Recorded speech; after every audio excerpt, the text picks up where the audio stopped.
Bismillahirrahmanirrahim. Assalamualaikum warahmatullahi wabarakatuh. Wassalamualaikum. Alhamdulillah, wassalatu wassalamu ala Rasulillah wa ala alihi wa sahbihi wa man wala. Asyhadu an la ilaha illallah wahdahu la syarikalah wa asyhadu anna Muhammadan abduhu wa rasuluh. Fa inna asdaqal hadisi kitabullah wa khairal hadi hadi Muhammadin sallallahu alaihi wasallam wa syarrul umuri muhdatsatuha wa kullu muhdatsatin bid'ah wa kullu bid'atin dalalah wa kullu dalalatin fin nari atau kama qala Mustafa sallallahu alaihi wa alihi wasallam.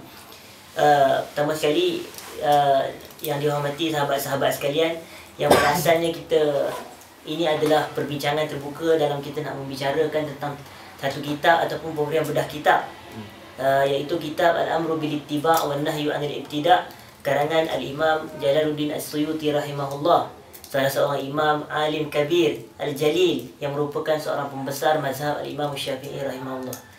Jadi sebelum kita berbicara mengenai kitab ini, sebelum kita memulakan pembedahan kitab, suka saya menceritakan sedikit perkataan ataupun berkaitan dengan kitab ini, iaitu kitab Al-Amru bil-Ittiba' wan Nahyu 'anil Ibtida'.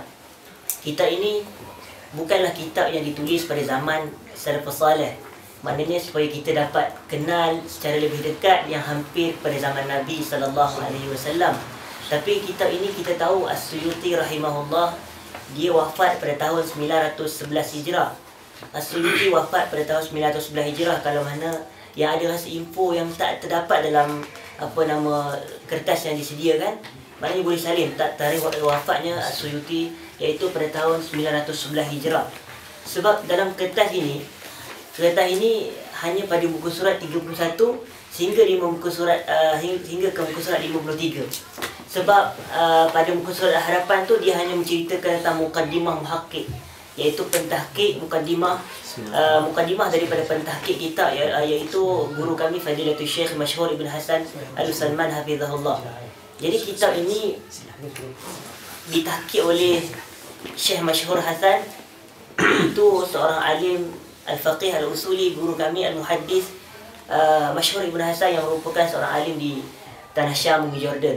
Alhamdulillah kita dikurniakan oleh guru-guru yang alim dan saleh, insya-Allah. Okey, baik. Pada pengenalan kitab Muqaddimah Muhaqqiq, dia hanya menceritakan amalan ataupun apa yang beliau lakukan ketika mentahqiq kitab ini. Antaranya beliau Dhabtun Nas, dipanggil Dhabtun Nas wal Ahadis, katakan dia menyusun bila nas-nas tu kadang-kadang As-Suyuti tulis tapi tak dinyatakan ayat daripada surah apa, ayat keberapa daripada surah apa ataupun juzuk keberapa. Kemudian Syekh Masyhur mentahqiq mengeluarkan bahawasanya ayat ini daripada suratul Anfal misalnya. Dan kemudian bila ada hadis ataupun asar-asar daripada para sahabat Nabi SAW, Syekh Masyhur dia keluarkan hadis ini, sebenarnya hadis ini sahih ataupun tidak, hadis ini dhaif ataupun sebagainya. Kemudian bila ada asar, kemudian dikeluarkan daripada siapa asar ini diucapkan, kepada siapa kaul ini dinisbahkan. Ini contoh-contoh yang Syekh Masyhur buat lakukan dalam kitab ini. Kemudian dia kata antara manhaj wa kanat masadiruhu fihi katsirah. Maknanya masadiruhu tu kembali kepada Imam Suyuti. Masdar As-Suyuti dalam menerbitkan kitab ini. Apa masdar dia? Apa sumber yang As-Suyuti ambil? Antaranya dikata diambil daripada kitab Talbis Iblis Al-Hafiz Ibn Jauzi rahimahullah. Maknanya Talbis Iblis, kalau kita buka Talbis Iblis, Al-Hafiz Ibn Jauzi banyak menceritakan berkaitan dengan bid'ah-bid'ah yang berlaku pada zaman dia. Ibn Jauzi dia banyak menerangkan, kalau kita boleh buka Al-Hafiz nanti insya-Allah. Kemudian diambil daripada kitab Syarhus Sunnah oleh Al-Imam Al-Baghawi. Syarhus Sunnah banyak kitab ditulis, namanya kitab Syarhus Sunnah, antaranya Imam Al-Barbahari, wafat 329 Hijrah, tapi ini ditulis oleh Al-Baghawi, penulis tafsir juga Al-Baghawi. Kemudian kitab yang masyhur Iqtida'us Siratal Mustaqim oleh Syekhul Islam Ibn Taimiyah, tapi kita tak ada kitab tu. Kemudian kitab Al-Um oleh Al-Hafiz Imam Syafi'i rahimahullah. Kemudian antara kitab yang dia sandarkan adalah kitab Al-Bid'ah wan Nahyu Anha. Kemudian Al-Kamil Tarikh Dimashqi oleh Ibnu Asakir, dan banyak lagi kitab-kitab yang menjadi rujukan di sini sehingga tak menjadi ruang untuk kita menyampaikannya secara lebih detail. Okey, baik. Sebelum itu, bila bicara tentang tajuk Al-Amru bil-Ittiba' wan Nahyu 'anil Ibtida', maksudnya kita semua pelajar-pelajar usuluddin, syariah dan usul fiqh dan lughah dan sebagainya, kita tahu bahawasanya perintah supaya ittiba'.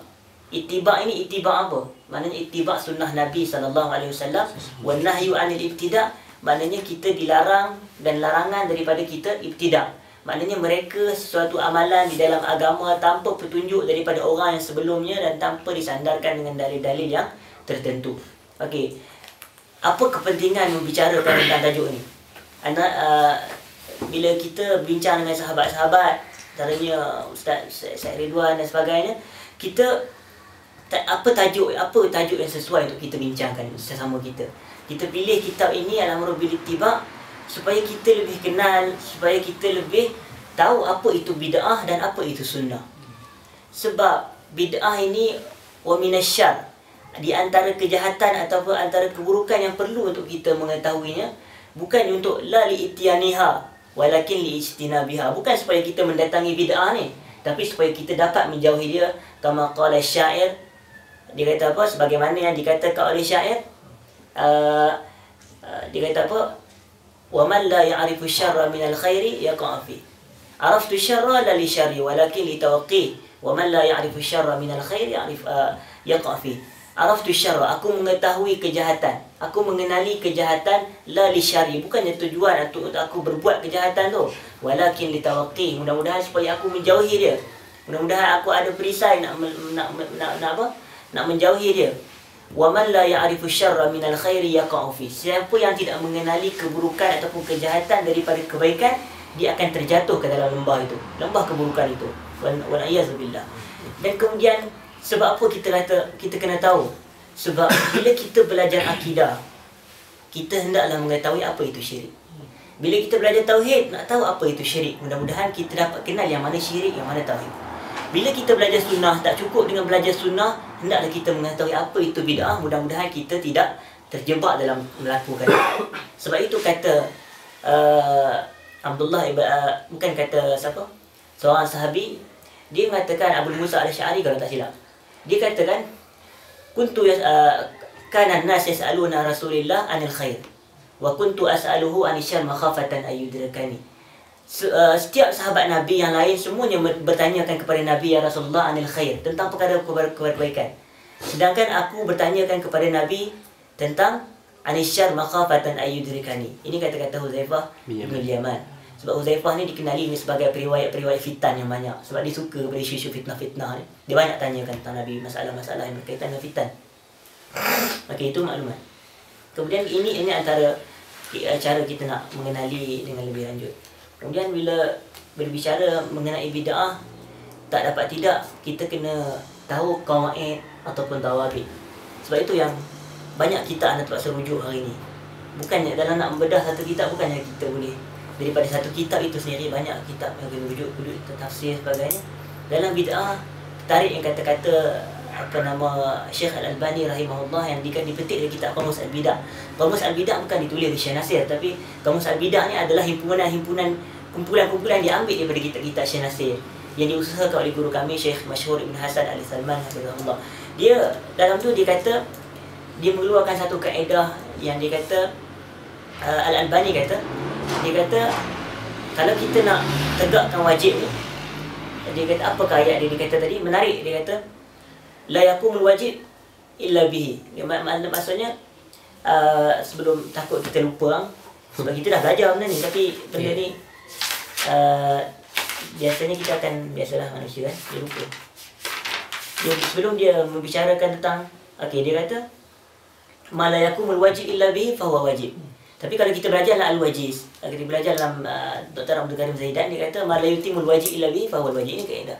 Dia kata ma la yakumul wajib illa bihi fahuwa wajib. Apa yang tak suatu benda tu bila tak tertegak dengan kewajipan dengannya, maka dia jadi wajib. Sebagai contoh, bagi setengah orang, dia kata solat berjemaah di masjid itu wajib. Maknanya cara kita nak solat berjemaah macam mana? Naik kereta. Maknanya naik kereta tu mesti jadi wajib. Ataupun berjalan kaki itu jadi wajib. Sebab kita tak sampai ke masjid. Ini bagi golongan yang berpegang bahawasanya solat jemaah di masjid itu adalah wajib. Okey, ini kata-kata Dr. Abdul Karim Zaidan dalam Al-Wajiz Usul Fiqh. Jadi nak mengetahui bid'ah mesti ada kaedah-kaedah. Jadi kaedah ni pun jadi wajib untuk dipelajari. Itu kesimpulannya. Maknanya ma la yatimul wajib illa bihi fahuwa wajib. Okey, baik. Kemudian di dalam kitab ini, inilah digambarkan kata-kata Huzaifah bin Yaman tadi, bahawasanya kita mengetahui sunnah, kita kena mengenali bid'ah supaya kita tidak terjebak di dalamnya. Kemudian Bila ta'rif sunnah dan ta'rif bid'ah itu, kita rujuk pula kitab Al-I'tisam karangan Al-Imam Syatibi rahimahullah. Sebab Al-I'tisam Syatibi kita tahu dia dikenali sebagai seorang faqih dalam ilmu usul fiqh. Jadi permasalahan bid'ah ini sebenarnya masuk bawah usul fiqh. Okey, dia lebih di bawah usul fiqh berbanding daripada usuluddin. Walaupun kita tahu ada bid'ah dan akidah, tapi bid'ah lebih kepada syariat. Sebab itu bila Asy-Syatibi ta'rifkan bid'ah di dalam kitab Al-I'tisam, dia kata tariqatun fid din mukhtara'ah yuqsadu bis-suluki 'alaiha al-mubalaghah fi ta'abbud lillahi subhanahu. Dan dalam kitab ni kita boleh tengok ta'rif dia secara lebih detail apa yang dimaksudkan dengan tariqah fid din. Dia kata tariqah, sabil, sunan, semua itu bawa maksud wahid. Semua itu bawa maksud yang sama, bahawasanya ini adalah suatu jalan fid din dalam agama. Kita belajar, kita harap kita berkumpul ni supaya kita dapat menjawab syubhat-syubhat yang ditimbulkan berkaitan isu bid'ah. Sebab bila kita balik di sini, ramai orang di Malaysia tidak kenal lagi apa itu bid'ah. Dan ramai orang tak tahu seolah-olah apa itu ta'rif bid'ah. Ini berlaku. Kita dapat tengok pemikiran rakyat Malaysia di Facebook. Itu saja. Sebab kita semua, friend kita semua orang Malaysia. Tak ada pula friend orang India ke orang Pakistan, Turkmenistan. Kita tak ada orang friend tu. Kita banyak friend kita, kebanyakan daripada Malaysia. Dan bila timbul isu-isu bid'ah yang berlaku dalam kalangan masyarakat, kita tengok apa itu pemikiran. Belajar itu, belajar pemikiran daripada penulisan seseorang. Maknanya kita dapat tengok. Ingat lagi pada tahun waktu mula-mula buka Facebook dulu, bila orang cuba rak-rak kita, bila dia kata hang pakai bid'ah, hang pakai spek mata bid'ah, hang pakai kereta bid'ah sebab terang kena naik unta, sebab Nabi tak pernah naik kereta, Nabi tak pernah buat rumah, Nabi tak pernah pakai spender pun jadi bid'ah. Ini yang dikeluar bila kita nak hujah dengan orang macam ni, kita nampak lawak. Sebab dia kata pakai laptop pun bid'ah, pakai Facebook pun jadi bid'ah sebab Nabi tak pernah buat. Dia hanya ingat satu je, bahawasanya bid'ah itu adalah perkara yang Nabi tak pernah buat. Sedangkan ini ta'rif yang betul tapi tak dakik. Ta'rif memang betul, bid'ah Nabi tak pernah buat bid'ah. Tapi ini bukan satu ta'rif yang dakik. Ta'rif yang dakik yang diterima oleh jumhur para fuqaha adalah sebagaimana yang disebut oleh Asy-Syatibi rahimahullah. Dia kata tariqatun fid din, maknanya suatu jalan dalam agama saja. Sesuatu itu bila dia terkeluar daripada agama, maka dia tak dikira sebagai bid'ah. Tariqatun fid din mukhtara'ah. Bukan saja dia jalan dalam agama, bahkan dia direka lagi. Tudahi syar'iyah, dia menyerupai syariat. Dia menyerupai syariat. Maknanya ada unsur syariat itu. Yuqsadu bis-suluki 'alaiha al-mubalaghah fi ta'abbud lillah subhanahu. Percayalah bahawasanya orang yang berbuat bid'ah, dia tak mungkin tidak. Tujuan dia adalah untuk ta'abbud pada Allah. Tujuan dia bagus. Tapi didatangkan dengan cara yang tidak syar'i. Itu yang lil asaf. Itu yang malang sekali. Itu yang kita kaji sini. Mudah-mudahan kita dapat menjawab syubhat-syubhat yang berlaku sekitar isu bid'ah. Ramai orang kata, kalau kita contoh ini isu agak kontroversi. Bila kita baca surah Yasin malam Jumaat, orang kata sebahagian ulama membid'ahkan amalan ini. Sebahagian lain mengatakan apa salah baca surah Yasin pada malam Jumaat. Contoh dia kata baca Yasin itu adalah hablum minallah. Sebab kita baca Al-Quran. Dan kita himpunkan orang ramai membaca Yasin adalah hablum minan nas. Betul tak? Jadi dia kata ini hujah dia. Duribat alaihimuz zulla aina ma suqifu biha hablin minallahi wa hablin minan nas. Ini ayat Quran surah Al-Imran.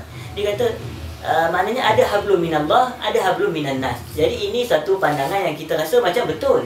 Nampak macam betul, sebab itu dinamakan sebagai syubhat. Sebab syubhat ni syibih-syibih hak tu ada. Dia ada dah hampir-hampir dia nampak macam benar.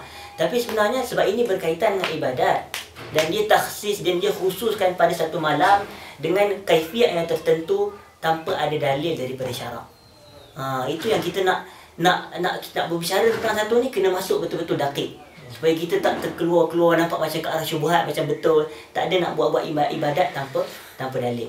Okey, itu antara isu-isu yang agak kontroversi di Malaysia. Dan dia kata takkanlah kalau kita baca surah Yasin pada Jumaat jadi kafir.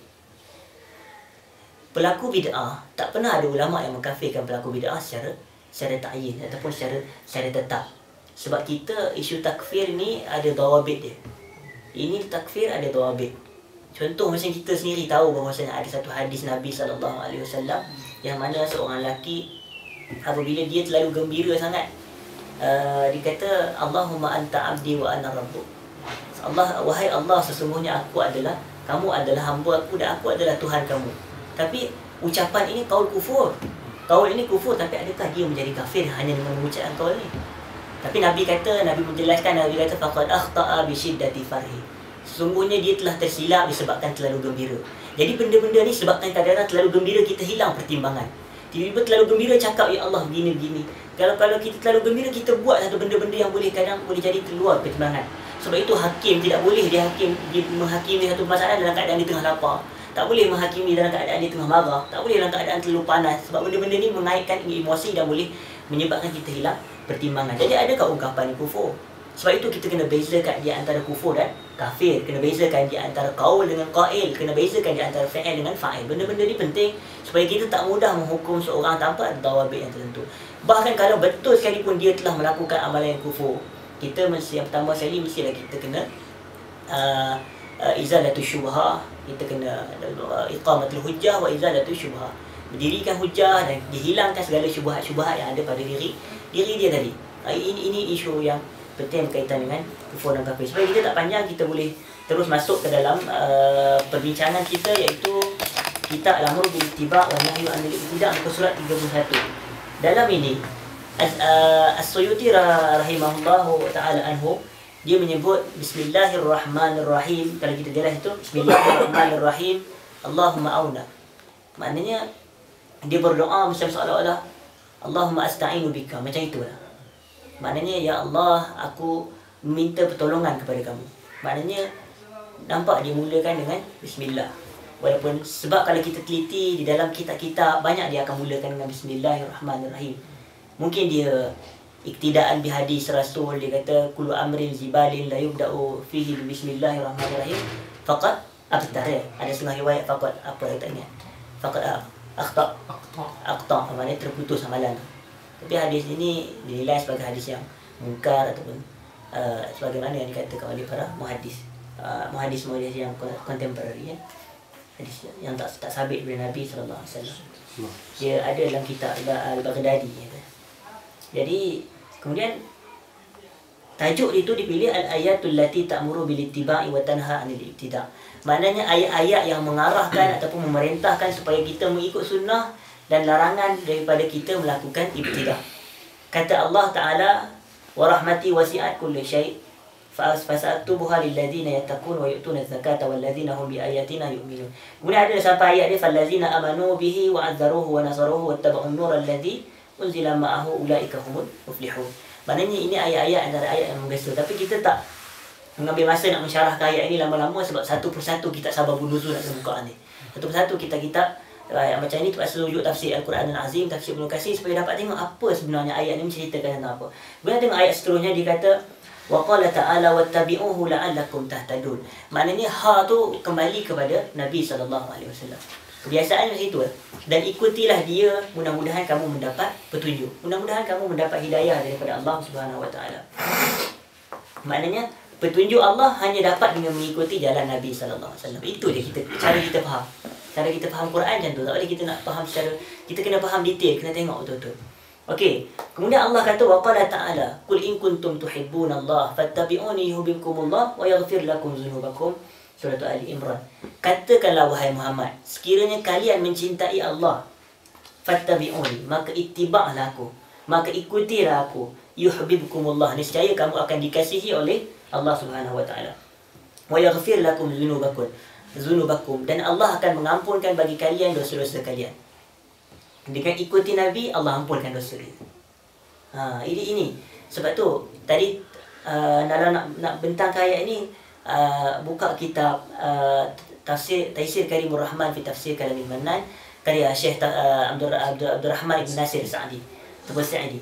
Okey, dia kata hazihil ayah hiya al-mizan allati tu'rafu biha man ahabba Allah haqiqatan wa man idda'a zalika da'wa mujarradah. Ayat ini dia kata hazihil ayah hiya al-mizan, adalah suatu neraca ataupun satu timbangan allati tu'rafu biha man ahabba Allah haqiqah, yang diketahui ataupun yang dikenali daripada ayat ini, man ahabba Allah haqiqatan, sesiapa yang mencintai Allah dengan sebenar-benarnya, siapa yang mencintai Allah secara hakikatnya. Dia kata wa man idda'a dzalika da'wa mujarradah, dan sesiapa yang mendakwa dia dengan hanya semata-mata dakwaan. Ramai orang mendakwa aku cinta Allah. Ramai orang mendakwa aku cinta Nabi. Tapi hakikatnya dakwaan dia itu hanyalah semata-mata dakwaan. Setiap orang mengatakan bahawasanya dia ada hubungan dengan Laila. Tetapi sebenarnya Laila daripadanya berlepas diri daripada dia. Maknanya kita semua rasa kita ni dapatlah tagih cintaan Laila tu. Tapi sebenarnya Laila pun berlepas diri daripada kita. Kita semua menyangka, mendakwakan bahawasanya kita ni daripada Ahlus Sunnah. Tapi sebenarnya itu hakikatnya dakwaan bila perbuatan kita, amalan kita menyelisihi Ahlus Sunnah wal Jamaah. Itu hanya dakwaan semata-mata. Fa'alamatu mahabbatullah, kata Syekh Nasir. Di antara alamat kecintaan kepada Allah, ittiba'u Muhammad sallallahu alaihi wa alihi wasallam. Dia mengikuti Nabi Muhammad sallallahu alaihi wasallam. Allazi ja'ala mutaba'atuhu wa jami'u ma yad'u ilaihi tariqan ila mahabbatihi wa ridwanihi. Yang bahawasanya Nabi Muhammad ini menjadikan sesiapa yang mengikuti dia, wa jami'u ma yad'u ilaihi, dan kesemua apa yang Nabi kita serukan kepada kita, tariqan ila mahabbatihi wa ridwanihi. Satu jalan untuk kita mengasihi Allah dan untuk kita mendapat mahabbah daripada Allah dan ridwan Allah.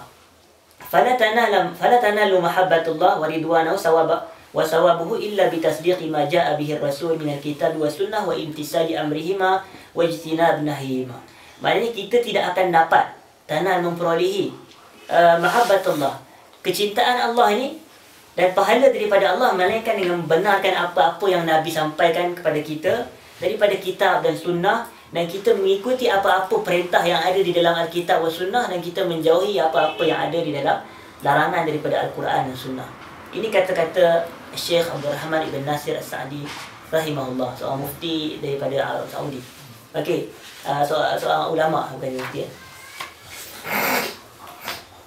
Ini apa yang kita dapat daripada ayat Qul in kuntum tuhibbunallah. Ayat ni kesimpulannya dia adalah mizan, neraca pembeza siapa yang benar-benar mencintai Allah dan siapa yang benar-benar ataupun siapa yang hanya mendakwa bahawasanya dia mencintai Allah. Okey, ini ayat supaya suruh kita ittiba' Al-Quran dan Sunnah. Kemudian Allah kata lagi, ya ayyuhallazina amanu ati'ullaha wa rasulahu wa la tawallau anhu wa antum tasma'un.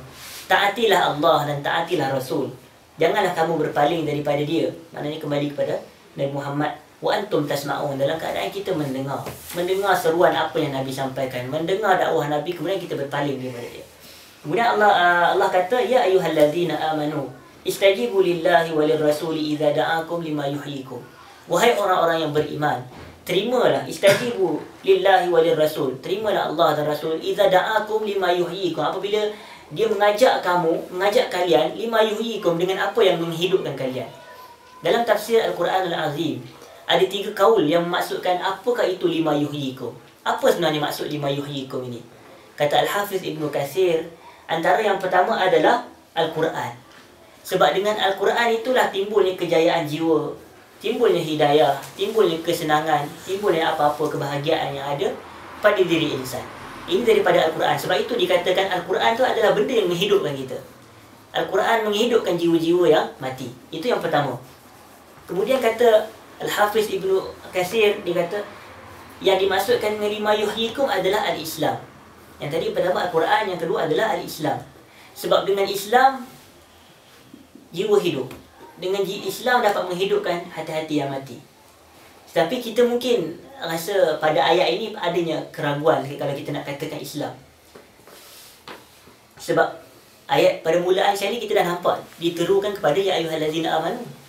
Maknanya kalau rasa nak macam lima da'akum tu, dia dah beriman, kenapa nak lima yuhyikum kembali kepada Islam? Tapi mungkin kita ada ihtimal pada itu. Tapi Ibn Katsir tak mensyarahkan secara lebih lanjut. Kemudian yang ketiga sekali adalah al-harbu ataupun al-qital. Sebab ini kalau kita sebab dengan peperangan, dengan